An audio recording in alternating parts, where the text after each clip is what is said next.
យើងដាក់ម៉ូហើយបងប្អូនយើងទាំងគ្នាបាទមើលទេសភាពយើងបាទអូហើយស្រួលបងប្អូនបាទនេះលើពណ៌យើងប្រកាសភ្លើងអាំងត្រីបងប្អូនបាទនេះភ្លើងអាំងត្រីបងប្អូនបាទហើយមើលជើងភ្នំយើងបាទមើលជើងភ្នំបាទស្អាតដែរបងប្អូនបាទនេះអ្នកដែលចង់មកឈៀលអីអាចមកបាននេះបាទខ្យល់អាកាសបរិសុទ្ធ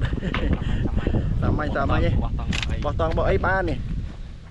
អត់តែមានសាច់គោ1គីឡូមកបានហើយនិយាយរួមទៅនេះ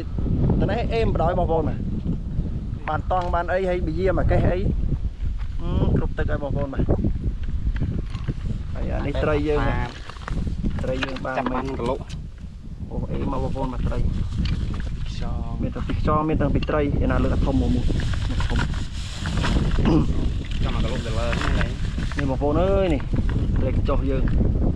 អេមកនេះរៀងទួតទីយកមកត្រីកញ្ចុះអានេះត្រីកន្ត្រប់បងប្អូនបាទកាយនេះនោះយីនេះអេមេអាំងហូបបាយលើហើយអូនេះធំឡកាន់វានោះអេមធំឡនេះយើងប្រកាសគ្រឿងសិនឥ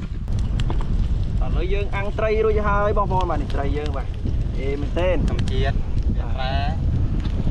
មើលជើងភ្នំយើងបាទអេបាទ